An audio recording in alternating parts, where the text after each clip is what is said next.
Biz nima uchun jismoniy mashqlar va jismoniy harakatlar qilishimizni bilarmidinglar? Jismoniy mashqlar bizning hayotimiz uchun juda ham muhim. U nafaqat bizning jismoniy salomatligimiz uchun, balki ruhiy va aqliy salomatligimiz uchun juda ham muhim hisoblanadi.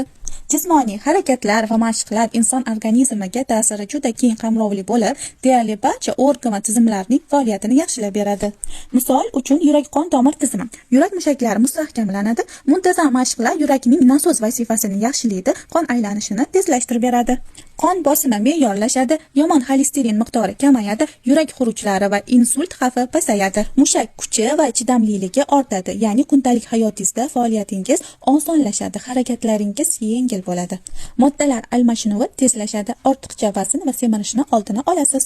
Qondagi qand miqdori me'yorlashadi, ya'ni qonda shakar miqdori pasayib, diabet xavfini kamaytirasiz. Immunitet tizimimiz mustahkamlanadi, yuqumli kasalliklarga chidamlilikni oshiradi.